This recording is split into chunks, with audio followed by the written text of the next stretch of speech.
Hello everyone. Today I wanted to share something with you, and this is a method for making your own scented two-stroke racing oil. You don't have to use it for racing, obviously. It works really well in outdoor two-stroke power equipment as well. So essentially it's simply castor oil. This is just off eBay. 5 litres, cost me $45. Some ATF, auto transmission fluid. In this case I've got Penrite full synthetic, but it's not a critical thing. You don't have to use full synthetic. I think that mineral based ATF would work as well. Some isopropyl alcohol, and what this does is you put a little bit in the mix and that helps to blend the two oils together. And lastly, we have the scented oils, which are oils that are designed to be used for candle making. On the right, we've got the strawberry. On the left, we've got coffee.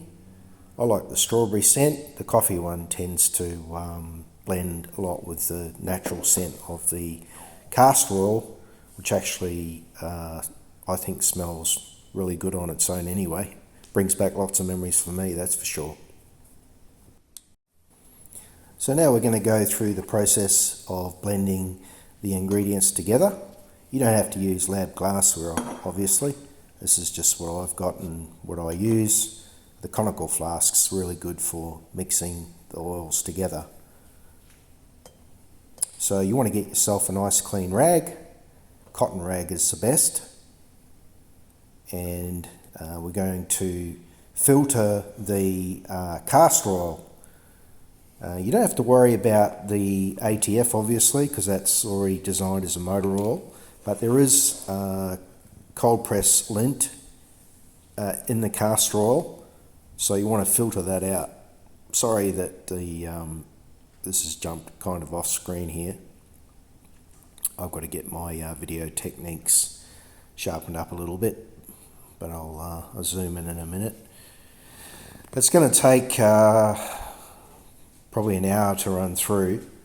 I'm actually making up 200 ml of castor oil, and then I'll add 60 ml of ATF to this mixture.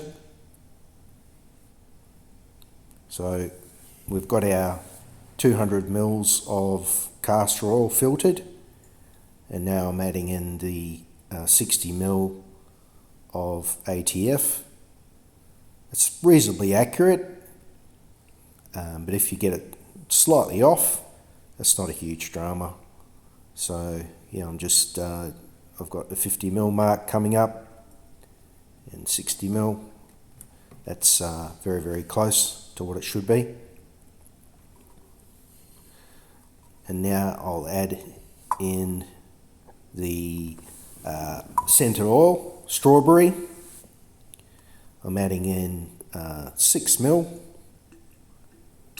2 of the 3 ml plastic pipettes. They actually came with the oil, which is really convenient.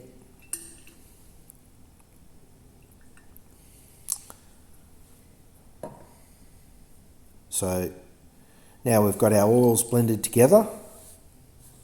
I'm adding another 6 ml of isopropyl to the mixture. Once again, this helps the oils to blend together because of the slightly different viscosities, and you can see that they naturally resist mixing to a point, but as soon as we give it a bit of a agitation, a bit of a swirl up, you'll see that they blend together pretty well instantly. And I've had this oil sitting for a month, and it hasn't separated slightest little bit, so you don't have to worry about it separating. The only thing I might mention is that if you are using this in a like a sanctioned event where there's scrutineers, like in a two-stroke classic motocross racing situation, and they want to check your fuel, and they get that bit of isopropyl comes up in their sample, then they could question what oil are you using. Anyway, so once you've got your oils blended together, transfer them over to a suitable plastic container for storage. I've written poisonous on here, but it's not really poisonous. The issue is that if a child picks this up, takes the lid off and smells it, it smells very highly edible. So I would recommend that you just label that up accordingly and put it in a safe place, obviously. But it's not really poisonous, but it would definitely give you clean you out, that's for sure. So yeah, that's the process in a nutshell. One of the really good things about this oil is that if you do premix up some fuel and put it in the shed, like for your outdoor equipment, and you go back to it and you're not really sure if it's been mixed two-stroke, all you have to do is take the lid off and smell it. You can smell that strawberry straight away. So thanks very much for watching. As I said before, don't take any responsibility for any mechanical failures associated with this process, but it's something you can have a little bit of fun with, and I use it for all of my two-stroke equipment, power equipment outdoors, and a little bit of racing that I do, classic MX, and I have a lot of fun with it, and I hope you do too if you try it. All the best. Thanks for watching. See you later.